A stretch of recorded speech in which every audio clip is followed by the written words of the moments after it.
The Spiritual Scientist podcast is today joined by Ari Torresen, and Ari is an author and runs workshops as well to do with spirituality. And Ari is a doctor of veterinary medicine in Norway. He's studied anthroposophical medicine, homeopathy, acupuncture, osteopathy, and also agriculture. And Ari gives conferences and workshops all over the world. And he joins us on the Spiritual Scientist podcast today. So welcome to the podcast, Ari. Thank you. It's great to have you. We had a lot of trouble actually making this happen. Lots of emails back and forth. I think it was 35 emails or something before we could make it happen due to various circumstances. And now today there's scaffolders working on the building outside. So we'll see how we go. And you've got apparently a massive thunderstorm coming there in Norway. Is that right? Yeah. Okay, we'll see what happens. All right. So maybe the place to start, first of all, would be maybe just a little bit about your background. And because this podcast is mainly about Rudolf Steiner's work, maybe how you came into contact with his work as well, if you don't mind. Okay, a little personal story then, yes. Well, it started, of course, when I was, it started when I was 5-6 years, and having no TV, radio, siblings, friends, and so on, I was walking very much in nature. And I had this ability to fade into trees and flowers and sky and snow and so on, like Rudolf Steiner described in Helsinki in 1912. So I did that, and I met the elemental beings of nature very early. And but of course I didn't tell anybody. Because I actually thought it was in my mind. I didn't believe it was reality because nobody else. So I thought it was up in the head, and it took me 20 years actually to realize that it was real. Well, I realized it was real because when I played chess with my father, I wanted always not to start. So I chose the black pawn, and I could see through hands all my life. And he wondered why I always get black. And for me, it was quite obvious. But I didn't think about it. It's so strange. You don't think about these things. But then I started to study University of Oslo, veterinary medicine, and I was devastated by the materialism. And I thought, I cannot live this. This other world. Then I realized the other world was real. So I thought I had to leave if I cannot find anybody to talk spirituality to, because I had met no one. So I think I gave myself. I went to the headmaster of the veterinary school. I said I need a year off. And I decided if I didn't find anything spiritual within a year, I would actually leave this world. But my practical sense turned in, so I thought, okay, then I could do the civil service this year while I am trying to find the spiritual. So I called my father and said, are there any places near Sandefjord, where I grew up, that do civil work? And yes, said there is a home for mentally retarded people just up here, and that's showed to be one Camp Hill village. I had no idea. I never heard about Steiner. And the second day I passed the bookshelf there, and I saw a book about life between death and rebirth, and I went into shock. I was trembling. And well, then I didn't have to kill myself, and that's it saved me. That's how but I read then everything I could for years. And while I was also then traveling this spiritual world that I knew from childhood. And that is why also I very soon saw that all diseases in animals were elemental being jumped from their owners over to the animals. And then I started as a veterinarian, and it became difficult because treating animals was just pushing the disease further on to other animals. And then I had this huge revelation. It was a very famous song-writer in Norway, one of the most famous. He came to me and he said, because we were living on the same area in northern Norway. So he said that I'm going on a tour this summer and I have 4 kittens. I cannot deal with that. Can you euthanize them? And I was very sort of, you know, this. He was like in Norway, like Bruce Springsteen. So I said, yes, of course, blah, blah, blah. And he came, and at that time, I took 1 pound for each kitten to euthanize. That is 10 kroner in Norway. So I euthanized these 4 kittens, and he said, okay, what do I pay you? And I said 40 kroner. And then in that moment, I was transported to a huge underground cave, a huge cave. And it was not in the mine, it was real. I was there. I was standing with wide open eyes looking around. A huge cave, deep underground, with stalactite and stalagmite, you know, and all this. And this, when I said 40 kroner, then it was a huge echo coming back who said 30 silver penning. And I have problems in talking about this. And then I came back to reality, and this guy was standing there with the 40 kroner, and I realized I could not continue as a veterinarian. You know, that was a sum that Judas got. Then I quit and started solely human practice with homeopathy, acupuncture, and so on. And then that developed more and more spiritually to where I am today. Still treating some animals, though.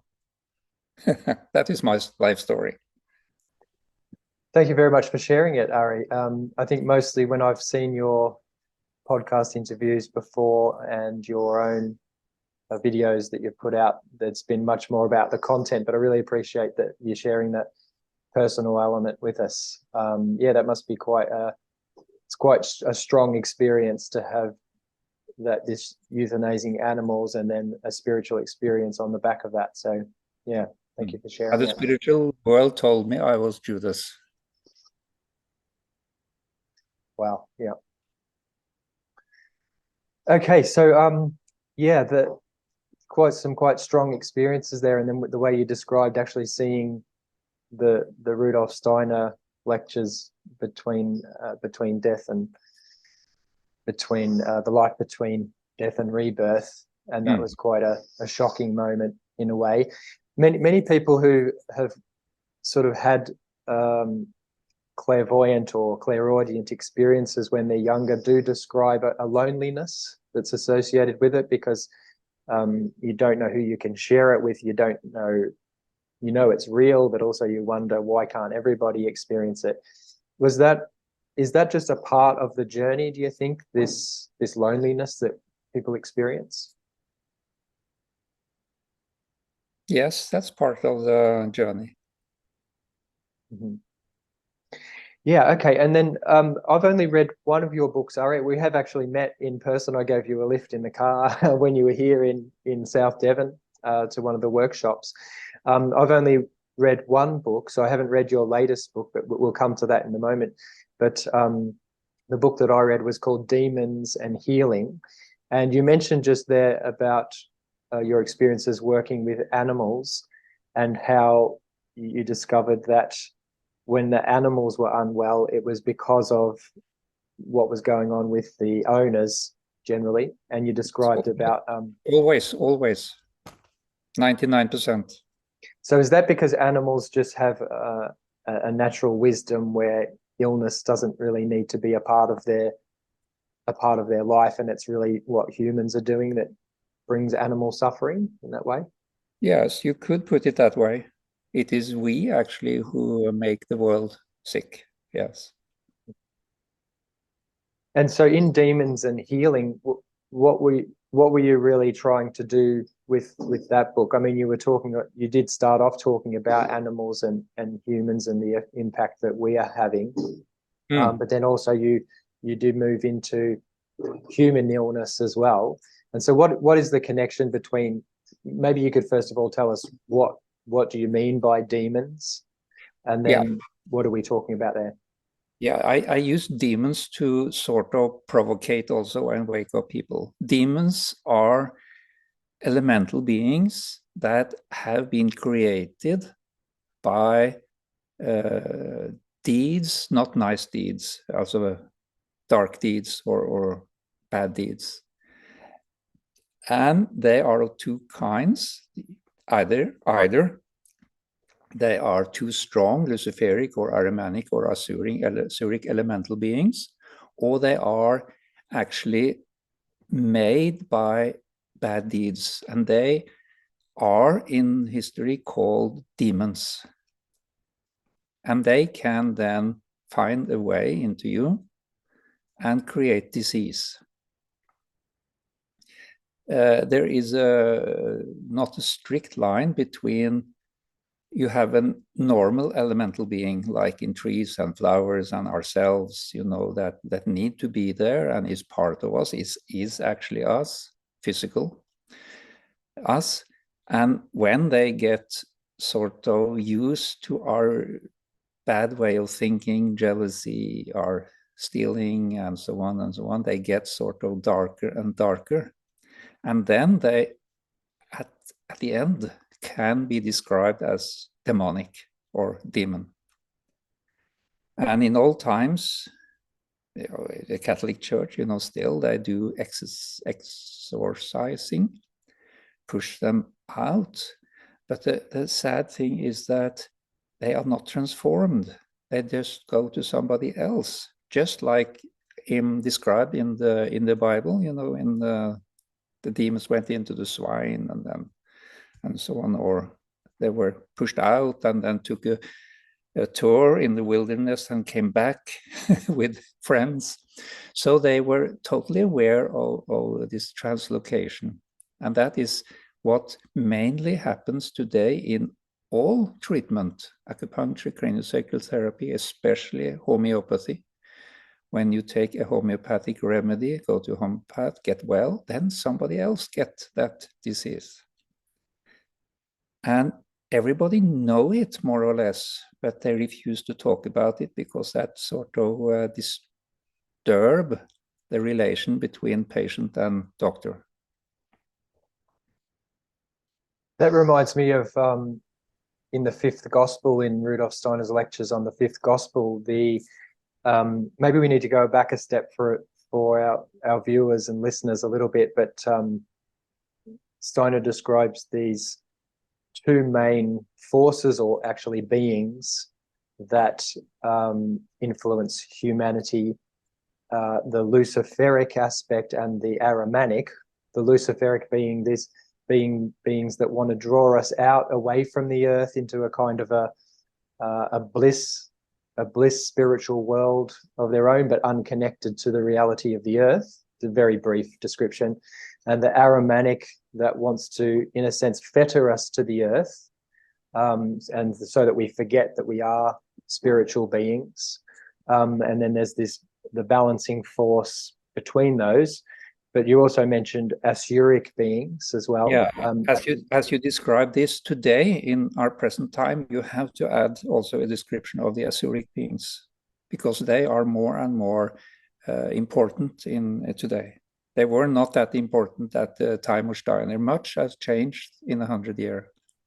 So maybe we can come back to that. So just wanted to mention, when Rudolf Steiner was speaking about this in the fifth gospel lectures, he mentions how the Essene community had developed themselves spiritually to a very high degree, but they did that in such a way that it was only protective of themselves, and therefore these what we might call counter forces, the Luciferic and the Ahrimanic beings.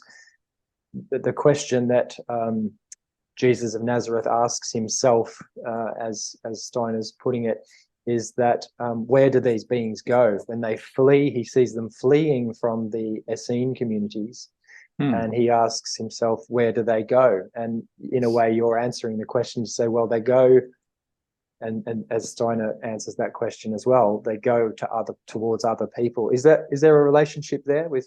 Yes, it's exactly correct. That is reality. When you do let's say you are sick, you do you live right, you eat right, you think right, you eat the right herbs, you get the right treatment, then you push the disease to the others or to animals. Yeah, that's a very different way to look at well-being and healing than most of us do these days. So could we then come back to what you mean by the Asuric beings? So we've got these two sort of opposing forces of the Luciferic and the Ahrimanic, and then maybe you can give us a bit of background about what the Asuric beings are. Yeah, there are three groups at least present, all adversarial beings. That is as you said, the Luciferic and the Ahrimanic, and those who are called the Asuric. And the Luciferic disease, this area of the elemental world where the Luciferic elemental beings are was fully opened in 1879, according to Rudolf Steiner. And the Ahrimanic, the part of the elemental world where the Ahrimanic beings abide, was fully opened around 1949. And in 2019, the area where the Asuric beings stay were opened fully. So diseases now have changed. Before 1950, the main diseases were fever and pain and like that. That is Luciferic diseases. Then came the more degenerative diseases, arteriosclerosis, sclerotic diseases. That is the Ahrimanic. And now today we have more and more the diseases of the blood and the eye consciousness. The blood and eye consciousness, which are related more to the Asuric beings. Okay, so just to clarify for all our English speakers out there, when we say I, we're talking about the capital letter I, as in the individuality, the Greek word ego, not to be confused with the physical I, just to make sure that that's clear. Okay, and so these beings are obviously having an influence on human health and illness in our time. And what is the way that we can actually work with that as in terms of healing? So as you said, if we just set about healing ourselves and purifying ourselves, eating right and exercising, doing all the things we know we should do for ourselves and developing ourselves spiritually, if that's actually causing the illness to spread to other people or to move towards other people, what do we need to do? Yeah, and that was Rudolf Steiner uses 4.5 pages in the Fifth Gospel to describe the psyche of Jesus of Nazareth when he realized that no system transformed these demons. And he got, as Rudolf Steiner said, depressed. And he spoke less and less, and he saw that all the medical treatments, the herbalists, I'm sure there were very good doctors at that time, natural doctors, healers, religious system, all of them just translocated the adversarial beings. And he got depressed. And he went to his mother and told her about this. And then he got the answer. He got sort of half sleep. He went to Jordan and was baptized by John the Baptist and received the answer to this question. Rudolf Steiner put these two things totally together. The depression of Jesus about translocation, and then directly going to Jordan, where he received the Spirit of Christ. And that is the answer. Before Christ, it was almost impossible to transform the elemental beings. I guess it was impossible. After Christ, it is possible, because this Christ force is the only force that can change elemental beings. And the whole elemental world is sighing. They are longing for this transformation because they are bound. They are, what do you call it? Bound, gefesselt, in the elemental world. And they long to be free. The elves do it. The hidden people in Iceland told me, we are longing for you to release us. If you don't do that, we will be bound here for billions of years until the next cycle. So you have to do, and the only way is to Christianize them. And that is a problem today, especially outside of anthroposophy, because when you talk about Christ, people, what? Wow, that is almost a taboo word today. You can talk about Buddha or Krishna or whatever you want, and people say, oh yeah. And you say Christ, oh no. Yeah, that's true. I want to come back to that in a moment about how do we actually do that. But a couple of things I just wanted to add. When it comes to what Steiner describes in those lectures, which are entitled The Fifth Gospel, we're talking about it here we are, on the internet, talking about it on a screen, and we're not talking about it in any light way. I know that, but Steiner's at pains to describe how difficult it was for him actually to perceive these things, and that actually, as he says in other places, spiritual perception and spiritual knowledge actually comes through suffering. In a way, spiritual knowledge is crystallized suffering, is something he says at one point. And in these lectures in particular, he's very, very careful. He's always careful about what he says, but he's very, very careful about what he says. And he says also, I can only express these things in stammering words, because it's very, very deep experiences that he's sharing there. And all this, but I think it's important just to mention that there's a lot of suffering involved for him personally to bring forth these words, and that when we're just speaking about it in a conversation like this, it's important to know that we're not doing that lightly, sharing that lightly. So I just wanted to mention that. But then to also come back to that, Ari, you said a lot of things in there that are really interesting. This idea of Christianizing nature, or Christianizing the elemental beings within nature. So I'd like to get into how we actually do that. But first, also just to mention that a lot of people do have this thing about Christianity, about the word Christ, about the word Jesus, even the word God for some people. And that's a lot to do with the cultural baggage of these words. I don't know what it's like in Norway, but I'm an Aussie from Australia, and it's very much, don't mention the word Christ, Jesus, or anything like that. As you say, Buddhism's very cool. Hinduism's cool. You can mention all kinds of other things, but Christianity in any way is a taboo subject for a lot of people. But that is actually changing. And I'm working with some young people at the moment where I'm actually experiencing that's changing. But unfortunately, there's also a sort of a reaction back the other way. So a lot of people who've been involved in the New Age movement and Kundalini yoga or whatever it is they're into are having sort of spiritual experiences, but often negative or very difficult spiritual experiences.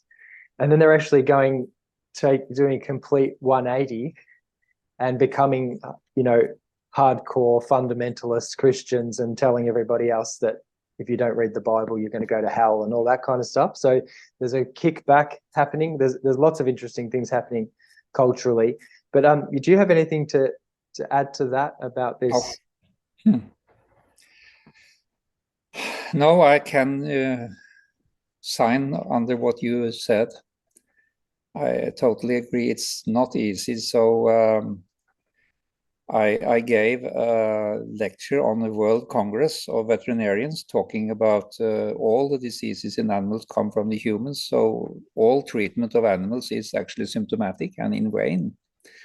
And yes, those veterinarians who was from the East there, they said, it's totally right. We know about this. We just don't tell it to you. And then the leader of the veterinarians said, but this, yes, we sort of understand what you say, but can't you not say Christ? Can't you say just the good or Buddha or whatever? And I said, no, I can't. You can actually say Christ consciousness. That is a little more accepted. So I sometimes do that. The Christ force or Christ energy or Christ consciousness, then they accept it in New Age also. Yeah, or cosmic Christ. I think people can handle that. Cosmic Christ, yes. Cosmic Christ consciousness, that's a good one. Yeah. Yeah, so I've had to deal with this a lot, even just in my own life, having sort of rejected any kind of Christianity in my late teens, but then actually going on to study at the Seminary for the Christian Community, which is this movement that came out of Rudolf Steiner's work as well. And a lot of the work, I think, is actually helping people to deal with their own trauma around these words and get rid of some of the baggage. Like we just talk about things like the word sin, for example, which from the literal translation from Greek is to miss the mark, which a lot of people probably know. But anyway, I think I just wanted to address that sort of cultural question for the moment. So thank you. But maybe if we want to go back to where we were and this question of Christianizing nature. And of course, we don't mean, taking all the elemental beings to church on Sunday or anything like that. We're talking about something very, very deep that's occurring. Maybe you could tell us a little bit about what does that actually mean, Christianizing the nature elemental beings, and how do we actually go about that? One way I have, and it took me many years to find that way, is to, you see, when you can see or observe or hear or smell or see, I do the seeing, an elemental being, you have a certain power over it. If I see an elemental being and say, go there, it has to go there. But what I then did in the beginning with disease was to open the middle, what I call the Christ middle. I push the elemental beings of the Luciferic upwards and the Ahrimanic downwards. So you get an opening in the middle heart area. It's like the Sacré-Cœur, Sacred Heart, that Jesus points to that heart. And then you invite Christ into that area. And that starts a transformation of the elemental beings and the disease change. And then these elemental beings are not transposed or translocated out. They are starting to transform. That I can do also with the elemental beings in cell phones, in 5G masts. I treated my patients who had, which was an Asuric elemental being, by the way. And then you open the middle in this elemental being and it changed. For example, one woman, she had paralysis. She could not walk. She was paralyzed. So I opened the middle of that elemental being. And then after 1 month, she was totally restored. And she said, now I can paint. You see, when you Christianize, you have an elemental being. It is disturbing your body. Then you open the middle and Christianize it. You invite Christ into the middle. And then this elemental being not only loses its pathological potential, but it helps you.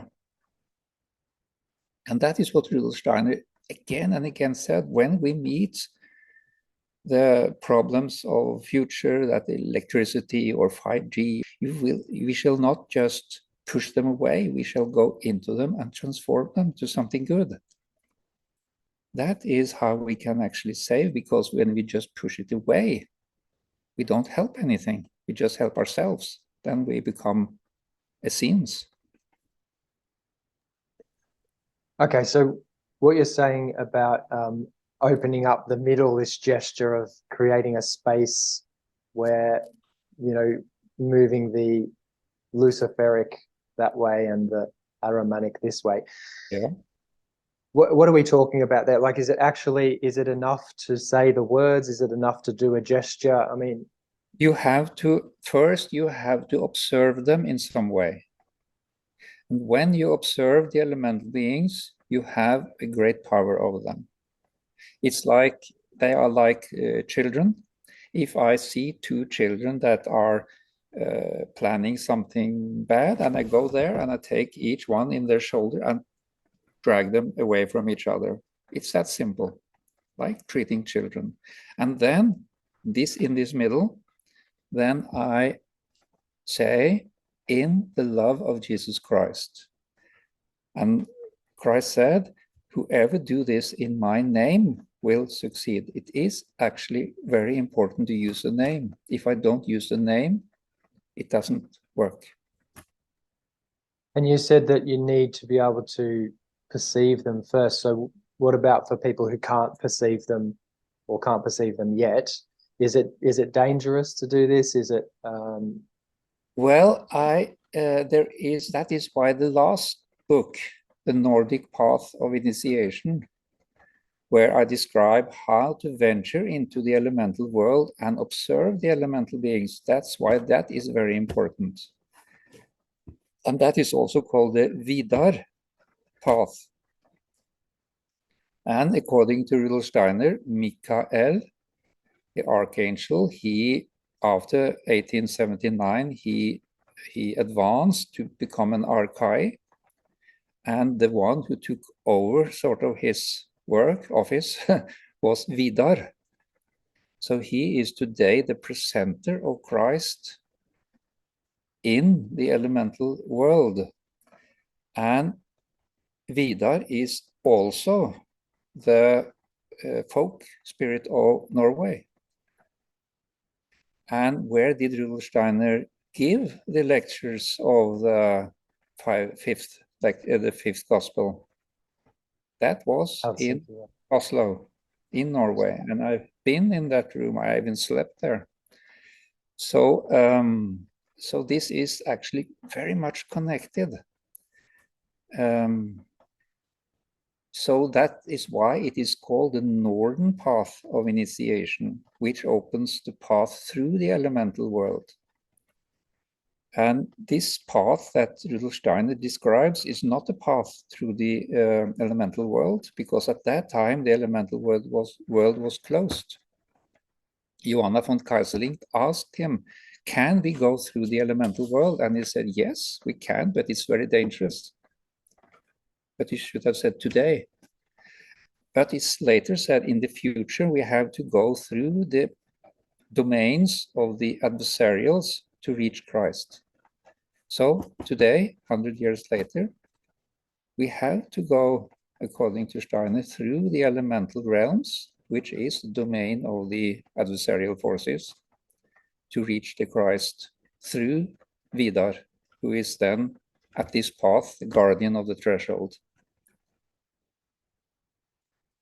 Okay, so are we talking about that was much. Yeah, there's a lot there. There was a lot there, but that was good. And we did want to come on to talking about that which is the latest book, which is travels on the northern path of initiation. And what I wanted to ask was about that, because, you know, for example, my introduction to anthroposophy and Steiner's work was through the book How to Know Higher Worlds, or Knowledge of the Higher Worlds. And that path, you know, is something that I've been working with for, you know, over 20 years, and lots of other people sort of have that book as their basis of their spiritual work and spiritual path.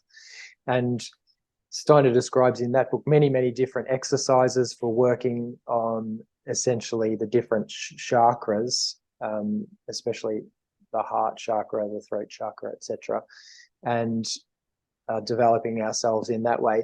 So whenever people come to me and say, oh, you know, there's this path and there's this path and there's this path of it, or this stream, often in anthroposophy people were talking about streams, and Steiner did talk about many different streams and paths. You know, there's the Christian path, the path of suffering, the path of, you know, there's lots of different paths.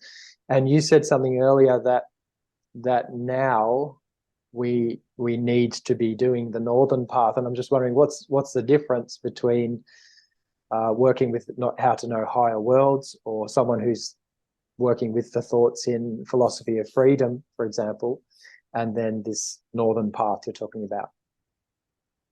Well, the philosophy of freedom describes an aspect of the northern path, actually of all, because there he described that if you connect the percept and the concept, you sort of deaden the thinking. So you have to keep the percept and the concept separate. And that is also, that stops you on the northern path through the elemental realms. Because when you say, oh, what is that? Is that the gnome? Then you stop, you deaden your thinking or your observation. So the philosophy of freedom is important for all the paths. The Rosicrucian path, or the Christian path, or the northern path, or other paths. That is very important. That's why he said in 400 years or whatever it was, he said that all anthroposophy will be gone except the philosophy of freedom, because that describes a generality of all the paths. But I was wondering when I read that he said that in some 100 years all is gone. And that is sort of true, because in only 100 years, let's say 25% is already changed. It's not the same. So in 400 years, it is not the same at all.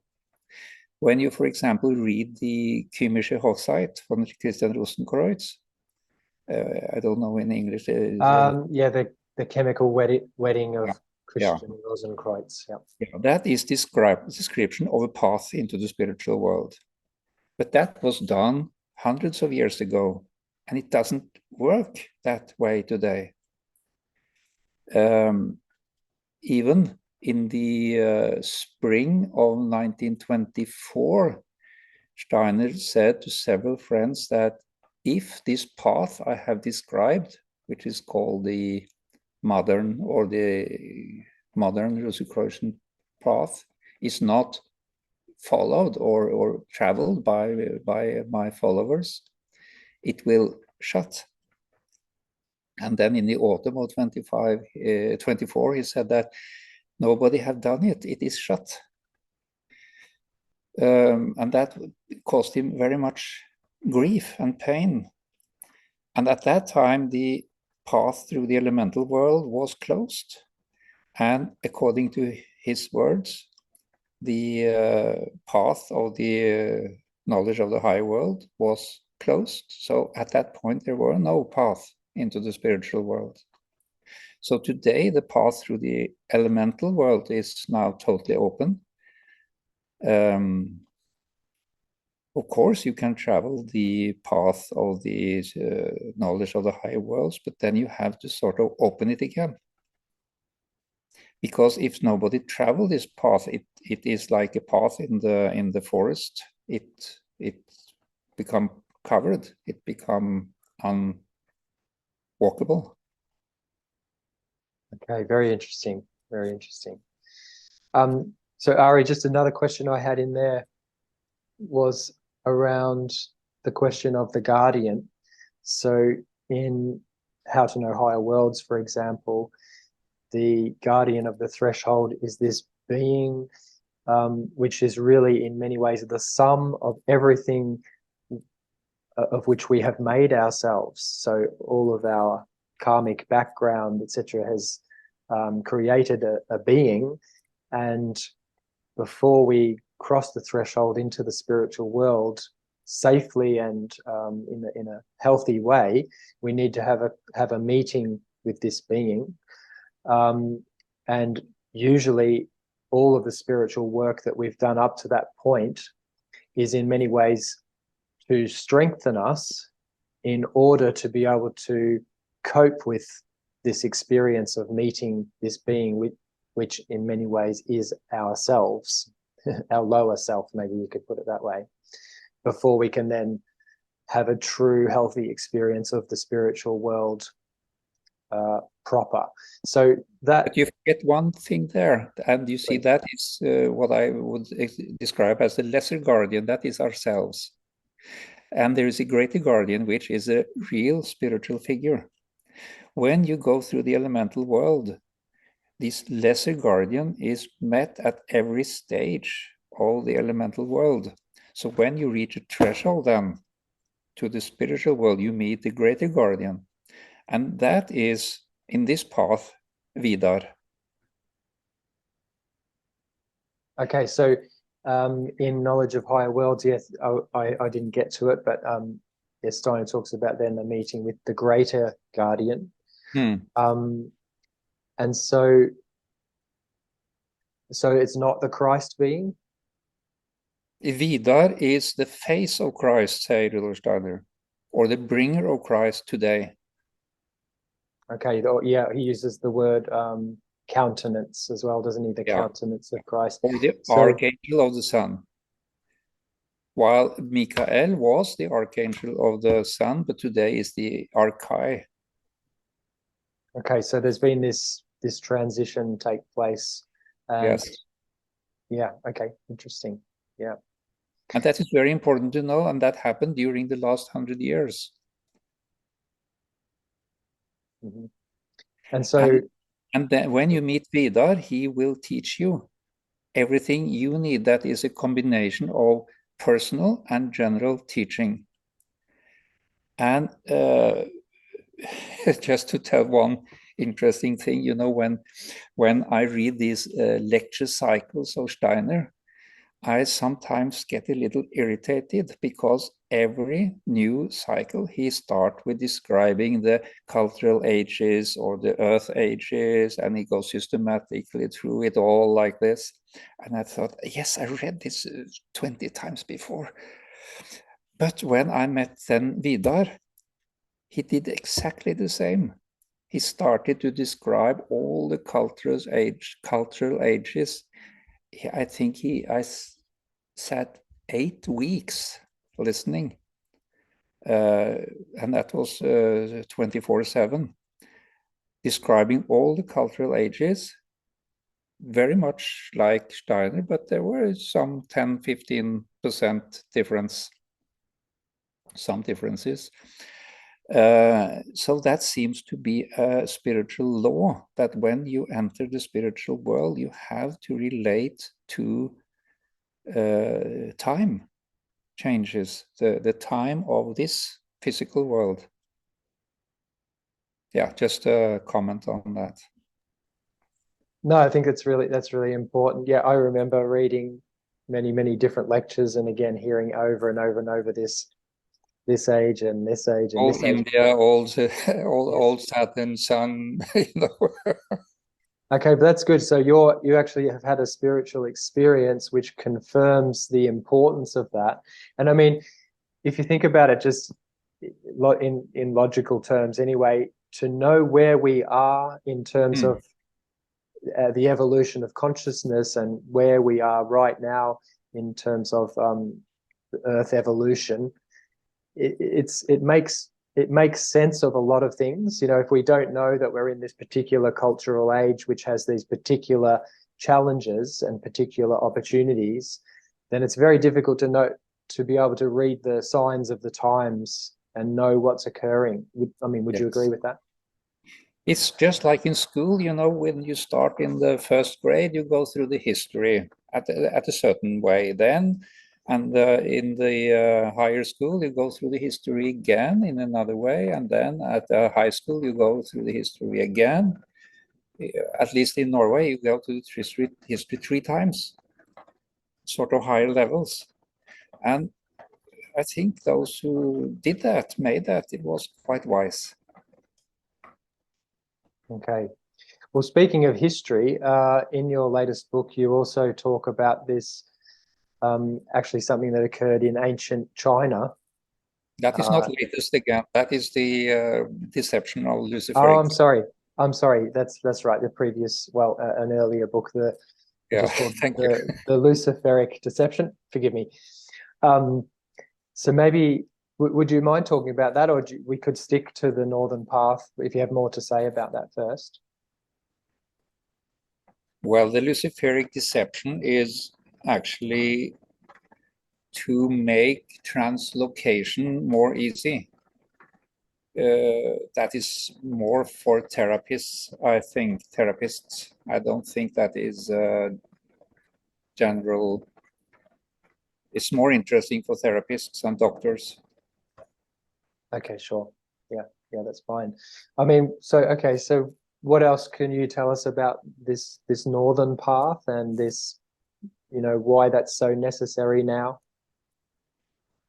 Because, to say it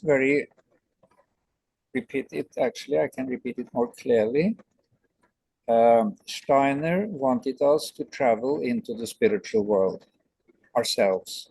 That was his goal, to open the path into the spiritual world.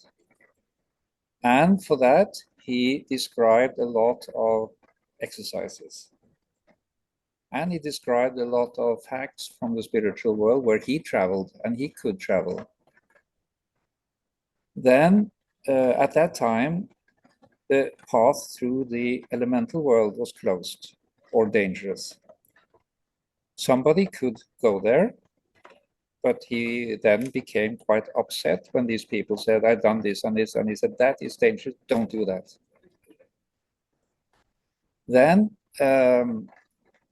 if you read Rudolf Steiner's Leidensweg, also there's a German book, not translated, he told several friends in 24 that my followers don't seem to be able to do what I have done. They don't seem to be able to go into the spiritual world, really. Maybe a few, 2, 3, 4, but nothing more.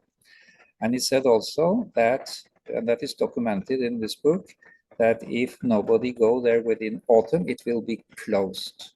And then in the autumn, he said to several friends, it is closed. And that's why nobody have been able to go into the spiritual world and report the changes for the last 100 years. A few, Ben Aharon, maybe I have done it. A few have reported some changes, but that became too difficult. And the elemental path through the elemental world was too dangerous. But in 49 and 2019, the elemental world opened more and more. So today it is possible. And in my opinion, that is I don't like to use the word easiest because it sounds like a quick fix. but I still will use that expression. It is the easiest way into the spiritual world through the elemental world. There are several paths into the spiritual world. The one Steiner, he was able to travel that more difficult path. But according to his own words, not mine, it became more or less closed, and this elemental world is more or less opened. That's why I think it is important, because you have to go there yourself today. You cannot just read what others have seen or done and described. Because also when you do not go there, you are not able to Christianize the elemental beings. Because part of that path is to be able to observe or see or smell or hear or whatever the elemental beings. And when you do that, you can actually give them something. It's like if I don't meet you or see you or hear you or smell you, I cannot give you a cake. I can go in blindness and maybe somebody take a cake, but if I want you, I have to see you or hear you or at least taste you or feel you or whatever. So there is, that is the problem today. We have different paths, but if this changes, for example, that Vidar is the main guardian of the threshold today, because MICK'S is an archive. There are, to my knowledge, very few, or to my knowledge, nobody who have met Vidar, and that means that nobody have traveled into the spiritual world. You would meet him there, and there are other beings there who I met who nobody talked about. So that's why I think that you have to go this Nordic path and train this Nordic path. Well, or other ways. I'm not just, that is what I did, my path. Well, that's a good question to end on. We'll have to finish up in a second, but you know, you said we have to go the northern path. So does that mean, does that mean all other paths are not on the table anymore? I mean, I know you said about Steiner talking about the elemental world being closed at a particular time, or that path. But what about all the other different streams? Well, you can, my point is that you have to venture into the spiritual world today. You have to venture there. Some path. Some can do it this path. Some, there might be Muslim paths. There might be Rosicrucian paths, and some go there. But and I don't hear so much about.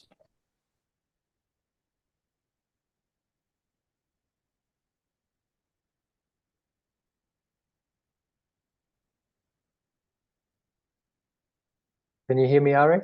It's just, it's frozen up. I don't know if you can see me or hear me, but I can't, I've lost you.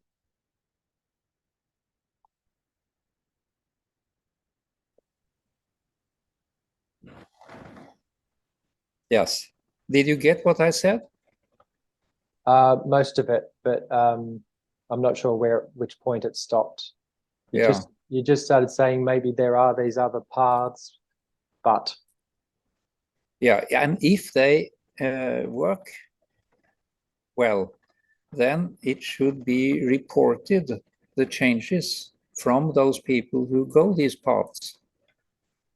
And all I have read or heard or talked with, I don't see that there is much reports. So if I describe a way to go to, let's say, to Ireland, a new way to Ireland, and nobody described the changes in Dublin, then I doubt that I have been there.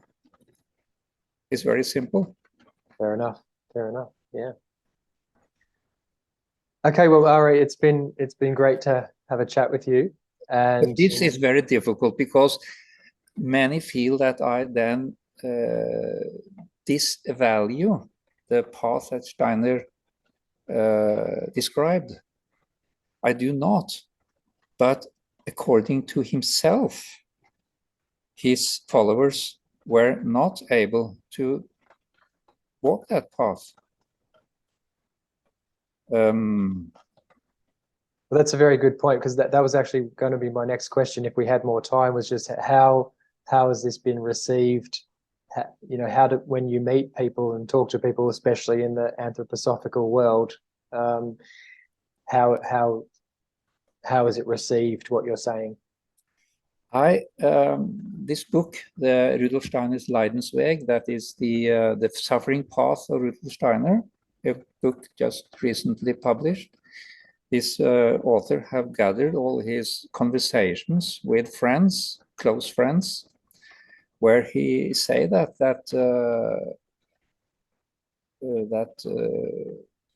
I am sort of disappointed because this seemed to be too difficult, this path. And today, in 1925, 24, there were no other obvious paths, because the path through the elemental world was closed, and the Muslim path he didn't want, and you had the Eastern path, which he also sort of evaluated himself. So it was sort of a problem at that time. But I don't disevaluate what he did, and that path can be reopened, of course, and it will be. But today it seems that it is not really reopened. Okay. Yeah, well, Ari, I really appreciate you sharing that with us today, because I did, unfortunately, I missed the first part of your workshop and I only attended the second part. So I did miss out on the context. And so I did have a lot of questions, and I think you've helped to clarify a lot of things for me personally today. And also appreciate you saying at the end there that you're not disvaluing or undervaluing what Steiner brought, or these other paths that he talked about, and you're actually taking into account his own words reported from these people. I have to look into that book actually.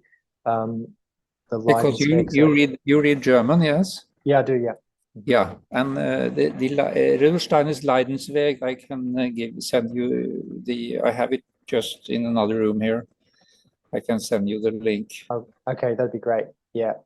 And we also got in, one way I got in touch with you, apart from when we met, was the publishers, Rudolf Steiner Press, got in touch with me and said, could you please interview Ari? So I'm really glad that we eventually got there and made it happen. And perhaps we can have another conversation some other time to continue the conversation. But thank you very much for joining me today, Ari.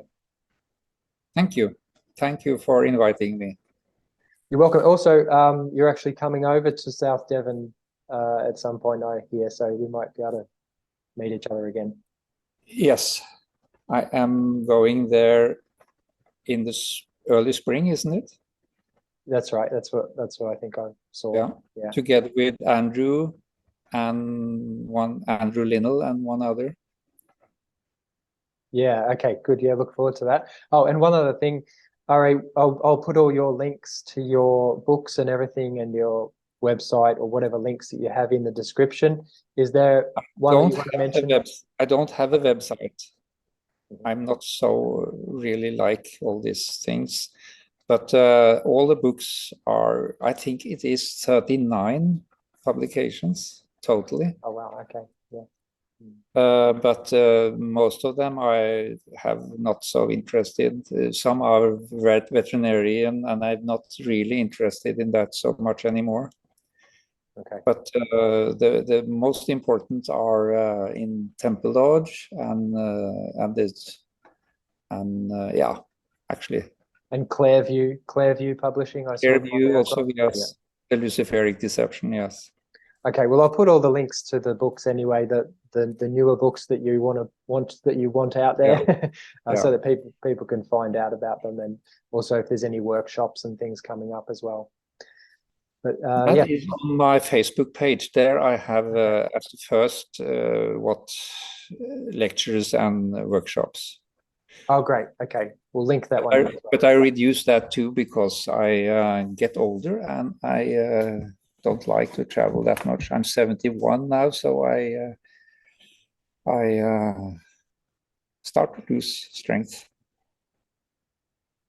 Okay, well, thank you for giving us your time and strength and energy and all of your knowledge that you're sharing with people as well. Appreciate it. Okay. Thank you. Take care, Ari. Bye-bye. Goodbye. Thank you very much for listening to the Spiritual Scientist podcast. You can support us to continue creating the show by becoming a member on YouTube and receive lots of member benefits such as early release videos, member-only chat, and much, much more. Just go down to the bottom of the video where it says join and click on that button to find out more. If you prefer to become a member off YouTube, then you can go to subscribestar.com/mickyoung. That's subscribestar.com/mickyoung. These links are also in the description to the video. And other ways to support the show are to leave a review on Apple Podcasts, or simply like, share the video, and comment on the video. And also, at the time of recording, I'm still actually offering a free spiritual development consultation with me personally. So if you're interested in that, just head over to spiritualscientist.org/call. That's spiritualscientist.org/call. And look forward to seeing you again soon. Thanks for tuning in. Bye for now.